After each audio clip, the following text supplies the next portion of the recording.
Oke guys, selamat malam dan selamat datang di podcast online yang dimana pada malam hari ini tema kita yaitu membangun desa sejahtera dalam penerapan metode pertanian modern. Kali ini saya ditemani seorang mahasiswa yang sedang magang di suatu perusahaan teknologi pertanian yaitu Mas Pareji. Selamat malam Mas Pareji. Selamat malam Mas Haris. Oke Mas Pareji. Bisa nggak Mas Fareji menceritakan background pendidikan yang saat ini sedang ditempuh? Baik Mas, saat ini saya sedang menempuh perkuliahan di program studi agribisnis hortikultura. Nah, agribisnis itu kan berkaitan dengan pertanian dan bisnis ya. Hortikulturanya itu berarti pertanian yang saya dalami dalam jurusan saya itu fokus terhadap hortikultura gitu Mas. Oh, berarti Mas ini sedang menempuh pendidikan sebagai mahasiswa anak pertanian. Dan saya juga bertanya, apa sih alasan Mas magang di sektor teknologi pertanian di perusahaan itu? Wih, pertanyaannya bagus banget Mas. Kalau berkait hubungannya sama produk domestik yang dihasilkan di Sumatera Utara itu nomor satu dan nomor duanya itu dalam sektor pertanian seperti jasa pertanian sama produksi barang-barang di Sumatera Utara. Jadi saya melihat peluang peluang bisnis yang ada di Sumatera Utara itu terkait dalam jasa pertanian dan juga pertanian tersebut. Dan pertanian itu kan ada yang pangan, ada yang perikanan, peternakan, dan ada juga hortikultura. Nah, saya melihat kebutuhan sehari-hari seperti kebutuhan dapur itu ada cabai rawit, ada bawang merah, itu termasuk komoditi hortikultura. Makanya saya memilih pertanian yang berfokus terhadap sektor hortikultura, Mas. Dan juga tidak lupa agribisnis. Jadi kita mempelajari bisnis untuk mengembangkan pertanian yang fokusnya terhadap hortikultura, itu, Mas. Oh, berarti di sektor pertanian ini bukan berbicara tentang produk saja ya, Mas. Berarti membicarakan bagaimana suatu bisnis itu dengan mengandalkan sebuah teknologi untuk menjalankan di sektor pertanian begitu ya, Mas. Benar sekali, Mas. Begitu juga, Mas. Selama Mas menjalani perkuliahan, apa aja sih teknologi yang Mas pelajari? Bisa nggak dijelaskan kepada kami? Baik, Mas.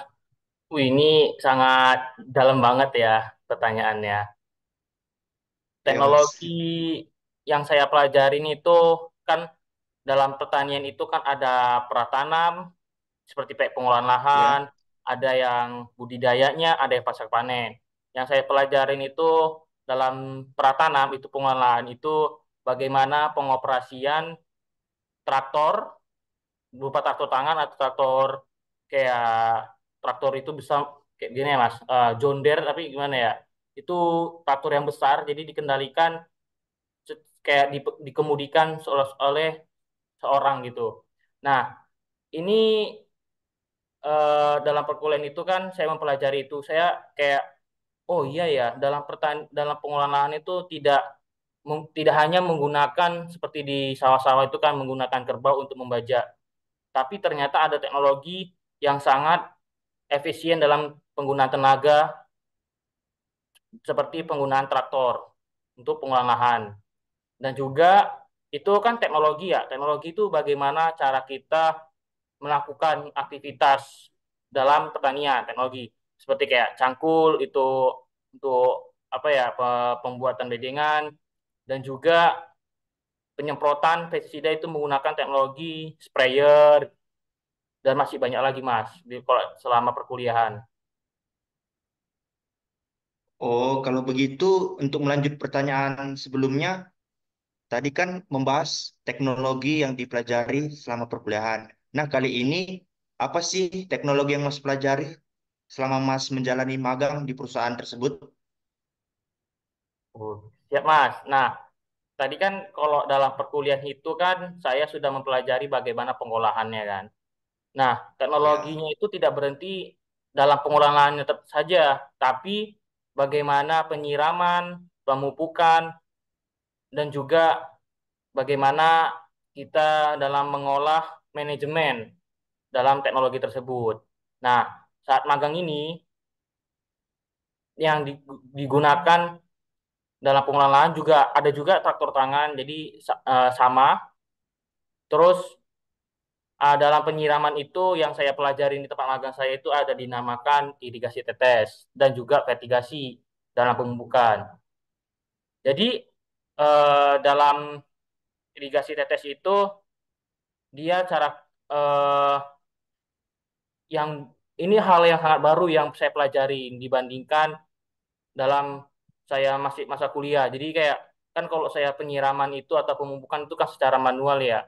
Jadi penyiraman itu ya. pakai gembor itu disiram, terus kayak pemupukan itu dikocor, diaduk di tong, baru disiram dan juga kayak bisa ditabur ke langsung ke bagian tanah gitu, Mas. Berarti di dalam perusahaan itu Mas mempelajari semua teknologinya atau hanya beberapa saja yang Mas pelajari? Selain dari yang saya sebutkan tadi seperti irigasi tetes dan vertigasi, yang saya pelajari itu banyak Mas kayak automation dalam greenhouse. Nah, itu kan ada greenhouse itu ada yang saya pelajari itu ada beberapa tipe. Ada yang single span, ada yang multi span, ada yang tunnel. Nah, itu semua greenhouse, kebutuhan tipe-tipe greenhouse itu berbeda untuk setiap disesuaikan ke tanamannya. Misalnya kayak tanaman melon itu ya, itu membutuhkan space yang lebih luas dan sterilisasi yang butuh ada sekat ruangan yang membedakan bagian pengontrolan nutrisi sama yang di bagian lahannya. Jadi itu kayak ada sekat gitu, itu termasuk. Jadi dibutuhkan untuk bisa contoh salah satu contohnya ya itu budidaya melon. Jadi budidaya melon itu membutuhkan single span. Jadi dalam greenhouse-nya tersebut seperti di belakang saya ini itu ada di background saya ini ada greenhouse single span.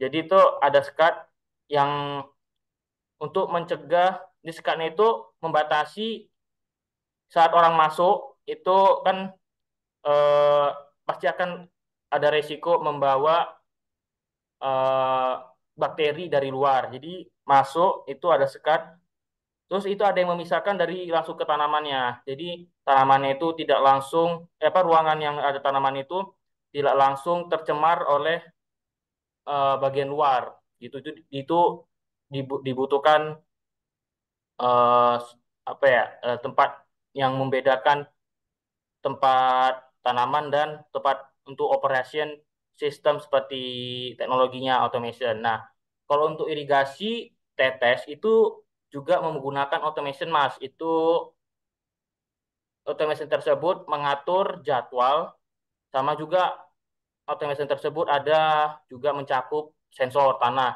Jadi kalau kan menggunakan aplikasi sekarang ini udah paling modern Mas. Jadi dalam penggunaan aplikasinya itu nanti kita dapat tahu kalau sensor tanahnya itu sangat rendah kelembapannya. Jadi kita dapat mengetahui kebutuhan air dalam kondisi tanah itu bagaimana kondisi tanah. Jadi kita menghidupkan secara manual menggunakan aplikasi atau juga otomatis itu jika ditentukan dalam jumlah misalnya jam jam 8 itu nanti sensornya akan otomatis akan hidup. Itu automation dalam irigasi dan juga ada automation dalam greenhouse. Nah, kalau tadi kan tadi saya belum nyebutin ya automation dalam greenhouse yang saya pelajarin itu. Itu kan kalau dalam greenhouse itu kan ada pemupukan. Pemupukan itu tidak secara manual, Mas. Jadi di dalam greenhouse itu nanti ada namanya penginjeksian pupuk secara secara otomatis. Jadi itu alatnya itu kan ada sediakan tong, ada nutrisi A, ada nutrisi B. Jadi nanti misalnya kayak ppm-nya dalam tandon itu kurang dari misalnya kita sebut satu lah. Jadi kalau kurang satu itu otomatis nanti A sama B itu akan menyedot untuk mengisi jumlah kebutuhan dalam satuan ppm. Misalnya jadi 0,8 nanti otomatis akan menginjeksi ke 1 ppm sesuai kebutuhan tanaman Mas. Gitu Mas, itu automationnya Mas. Oh, berarti Mas, di dalam greenhouse itu kan sudah ada otomasinya tersendiri ya. Iya betul Mas. Jadi untuk memenuhi, semisalnya nih di dalam greenhouse memenuhi kebutuhan nutrisinya itu, apakah sudah diracik secara otomatis atau masih diracik secara manual, Mas? Kan biasanya kalau saya bawa contohnya aja ya Mas, salah satu pupuknya itu kan AB mix ya. Itu kan AB mix itu kan Ya. kalau kita beli online itu kan masih dalam bentuk balok gitu ya, belum dicairkan gitu ya, apa belum dilarutkan. Jadi untuk pelarutan Ya. itu kita butuh secara manual Mas. Habis manual kita larutkan, nanti setelah itu kita masukkan ke dalam tong yang untuk A dan tong yang untuk B. Jadi nanti penyedotannya aja yang otomatis Mas, gitu Mas. Berarti ada sih pertanyaanku, Mas. Kalau saya pikir-pikiri, bisa nggak di dalam greenhouse itu bisa disetting dari jarak jauh? Pertanyaan bagus Mas. Nah, eh, automation yang selain dari irigasi tetes itu menggunakan aplikasi, kalau untuk greenhouse itu juga sudah bisa menggunakan aplikasi. Jadi kita dapat mengetahui tingkat kelembapan, tingkat cahaya yang diserap oleh greenhouse, suhu greenhouse, kita dapat mengetahui dari aplikasi Mas. Oke, mungkin dari pertanyaan tadi itu saya bisa menangkap, berarti penggunaan teknologi itu memang sangat efisien dan efektif untuk meningkatkan produksi di dalam sebuah komoditas. Maka kalau saya bertanya lagi, Mas, Monggo untuk Mas. memenuhi sebuah produksi di dalam greenhouse tersebut, apakah kita memerlukan orang untuk memantaunya, Mas? Baik Mas. Pastinya pertanian konvensional dan pertanian modern itu pasti ada yang membedakan ya. Nah, kalau untuk membedakannya itu dalam efisiensi tenaga kerja. Kalau di open field, di konvensional kayak dalam pertanian biasanya petani lakukan itu pasti akan membutuhkan tenaga kerja yang banyak. Misalnya lebih dari 10 atau 5 gitu untuk controlling setiap tanamannya. Nah, kalau dalam greenhouse ini cukup 1 orang saja Mas yang untuk memaintenance atau yang mengontrolling itu segala proses budidaya dalam kayak pengontrolan pupuknya, maintenance dalam uh, mekanisme teknologinya, jumlah airnya, listriknya, dan kondisi tanaman, Mas. Jadi dapat mengurangi tenaga kerja, itu, Mas. Oke, Mas, saya mengerti. Terus lanjut, Mas. Kan di teknologi pertanian itu pasti ada perannya dalam proses budidaya. Apa sih perannya, Mas? Baik, Mas. Dalam teknologi pertanian itu ada perannya ya kan. Perannya itu dalam setiap bagian proses budidaya. Nah, saya ambil contoh itu kan tadi kita udah banyak membahas tentang greenhouse ya. Yang saya akan pelajari kan selain greenhouse ada juga irigasi tetes. Nah, yang dapat kita sangat mencolok itu Mas, perubah apa ya, dampak yang sangat mencolok dalam irigasi tetes itu dalam pengairan air. Jadi ada banyak, ini saya sebutin dulu ya Mas, ada permasalahan dalam konvensional itu khususnya di komoditi cabai. Nah, kalau komoditi cabai itu setiap ini cerita dulu dan ini intermezzo dulu. Kalau setiap Oke, bulan Mas. 6 Santai, santai. pada masa musim kemarau itu dari bulan 2 hingga bulan Agustus bisa lah kita ambil. Itu harga cabai itu lumayan mahal Mas karena jumlah produksi itu sangat rendah. Nah, kenapa jumlah produksi sangat rendah? Karena pada musim kemarau itu petani cabai itu sangat kesulitan untuk memproduksi. Karena kalau kekurangan air, kan kemarau ya, kan biasanya kan kalau Iya. konvensional itu hanya mengandalkan reservoir dari sungai, terus dari apa ya, dari sumur. Kalau kalau musim kemarau kan kering ya. Sedangkan air yang tersedia itu digunakan dalam jumlah yang banyak, dalam jumlah yang sebanyak-banyaknya. Jadi waktu musim kemarau itu kekurangan air, jadi akan sulit untuk memaksimal proses budidaya cabai tersebut. Nah, irigasi tetes meskipun air itu terbatas, tapi dapat dimaksimalkan dalam penggunaannya, Mas. Misalnya gini, musim kemarau itu kan itu dari reservoir itu, atau bisa kalau pakai irigasi tetes itu pakai sumur bor juga bisa untuk sumber airnya. Jadi pompanya itu akan menyedot dan akan disalurkan ke tanaman itu dalam jumlah detik yang dikit, Mas. Kalau yang biasanya itu ada, dia sekali penyiraman itu bisa diatur 30 menit. Dalam total jumlah pertanamannya itu bisa mencapai satu liter saja per tanaman. Dan itu dipastikan pas tepat sasaran karena diletakkan di dekat akar. Jadi itu kalau misalnya irigasi tetes itu meskipun petani dalam musim kemarau itu dapat dalam musim kemarau itu dapat eh, menyimpan air biar tidak boros dalam penggunaannya itu gitu Mas untuk irigasi tetes. Nah, itu kan tadi untuk musim kemarau ya, Mas. Ya. Kalau dia musim hujan, apakah sistem irigasi tetes itu dipakai? Oh, tentu Mas. Yang membedakannya itu irigasi tetes itu untuk memecahkan permasalahan kekurangan air dalam musim kemarau.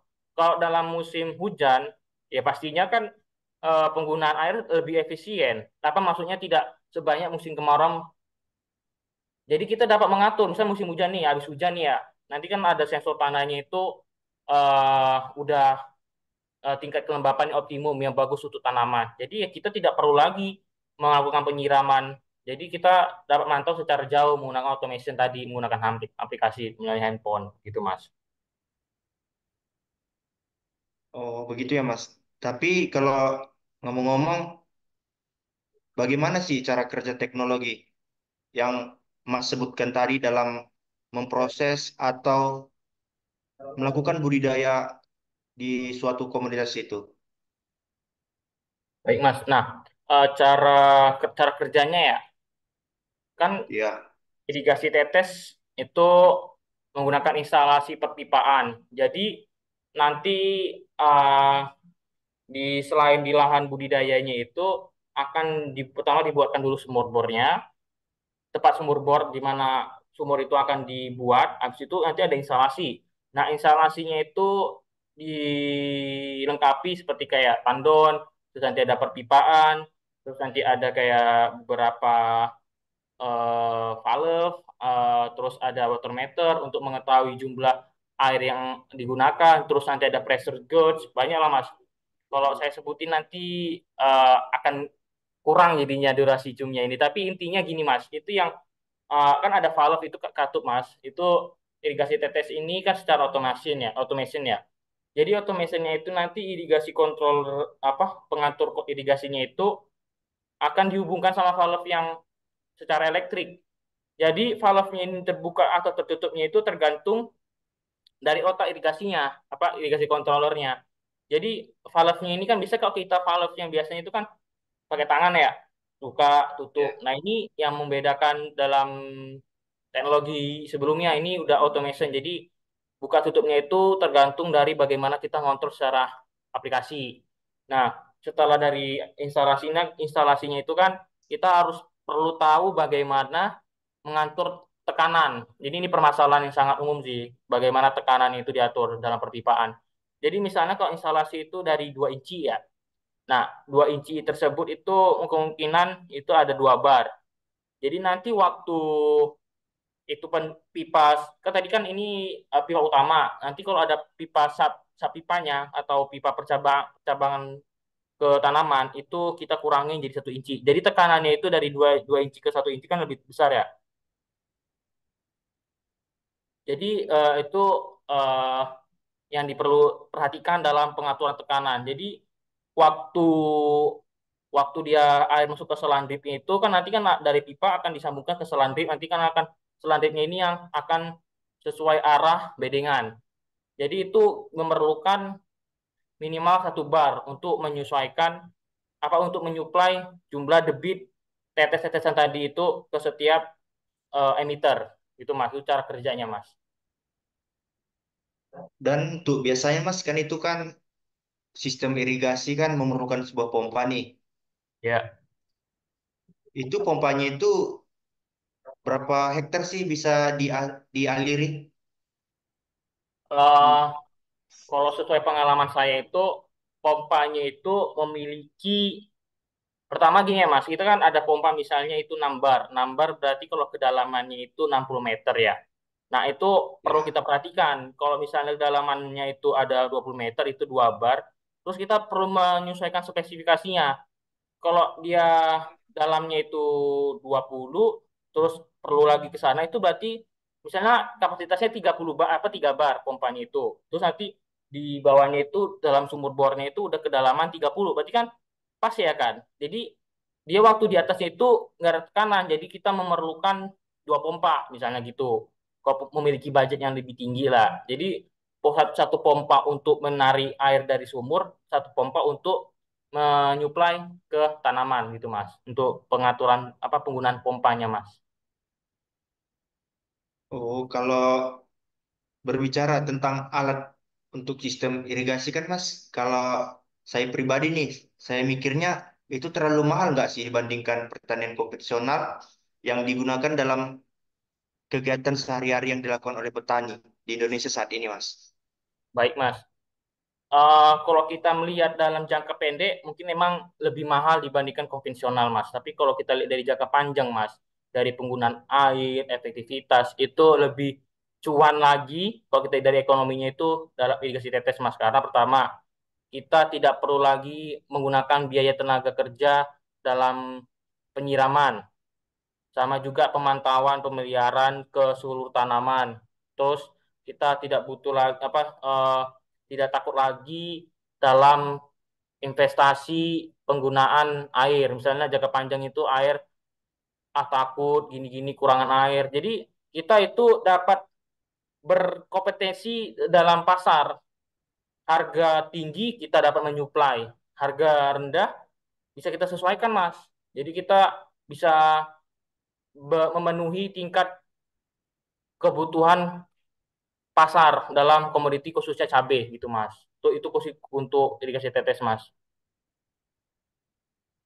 Berarti untuk jangka panjangnya dia nanti akan balik modal, Mas. Betul. Semuanya itu semua biaya itu akan pasti ada balik modal dan setelah balik modal itu keuntungannya itu akan selalu kelihatan Mas. Kan awalnya itu mungkin kurang kelihatan itu kan mesti menutupi biaya modal di awal. Setelah itu akan tadi kan kayak misalnya ke musim kemarau kita nggak bisa panen, itu akan selalu untung terus Mas. Yang tadinya kita itu biayanya mahal. Jadi eh, padahal kalau kita lihat jangka panjangnya itu semuanya itu akan dibayarkan secara cepat kalau menurut perhitungan saya Mas. Berarti dia secara bertahap-tahap ya, Mas. Betul sekali Mas. Dan untuk ini, Mas, biaya perawatan pada alat yang digunakan itu gimana? Untuk biaya perawatannya itu tidak begitu signifikan ya Mas perawatannya itu paling kalau misalnya itu perawatan dari penyumbatan. Jadi kalau misalnya nyumbat itu kita perlu cek emiternya itu bekerja atau tidaknya itu gitu aja sih para perawatannya Mas. Kita kayak melihat kan ada yang tersumbat ya kan. Nah, itu kita perlu cek juga Mas gitu Mas. Oke, Mas. Sejauh ini saya sudah memahami sih yang sebelumnya saya belum pernah dengar ada teknologi seperti ini. Setelah mendengar sharing dari Masnya, jadi saya mengetahui karena kita tahu di masa sekarang ini kan teknologi sudah berkembang pesat ya Mas. Betul. Mungkin di masa mendatang apakah ada teknologi yang lebih efisien dan efektif Mas sebelum dari teknologi yang sekarang? Oh, menurut saya sih Mas, ini banyak sih Mas selain irigasi tetes kan, itu ada juga pemupukan. Itu Mas di background Mas itu ada drone itu. Nah itu sebenarnya bisa, tapi eh, beberapa kawasan itu tidak bisa digunakan karena pertama dalam penggunaan teknologi itu kita harus meniti apa mau kita harus mempertimbangkan kondisi lahan. Kalau misalnya irigasi tetes itu ya itu misalnya lahan petani itu sangat curam, begitu itu juga perlu dipertimbangkan. Terus misalnya kayak Mas ini pakai drone itu ya, itu juga perlu dipertimbangkan bagaimana kondisi lahan terhadap teknologi. Nah, menurut saya itu ke depannya ya teknologi yang akan dikembangkan itu saya eh, kurang tahu bagaimana ke depannya karena jujur aja kita perlu menyebarluaskan teknologi irigasi tetes ini ke tidak hanya di komoditi hortikultura tapi kayak sawah karena sawah kan juga butuh irigasi kayak masih sekarang itu masih kebanyakan pakai irigasi sungai gitu ya.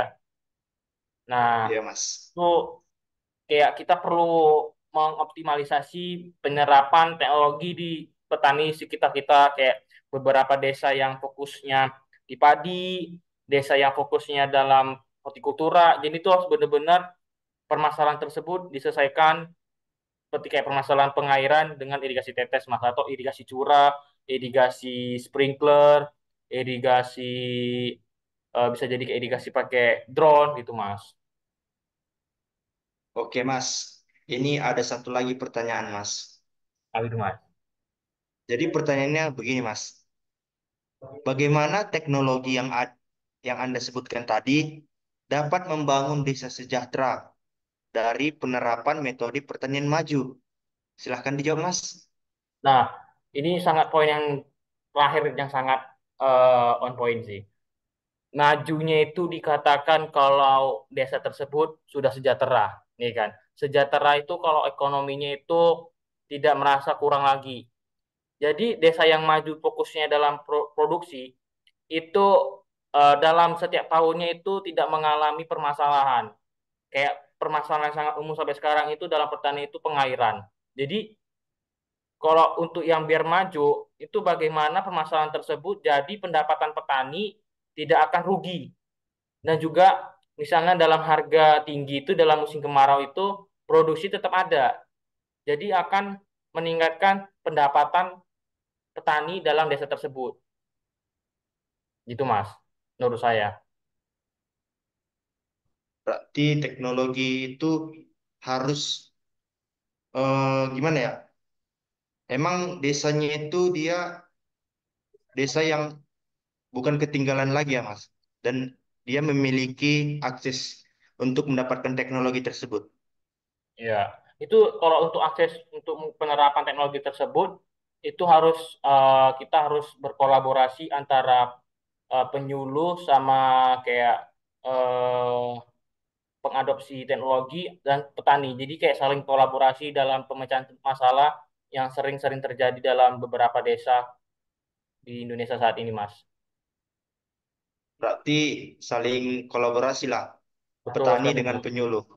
Betul, betul. Oke, Mas. Jadi, Mas, eh, dari semua pertanyaan yang saya sampaikan tadi ke Mas, ada nggak saran atau masukan yang ingin Mas berikan kepada kami sebagai penonton?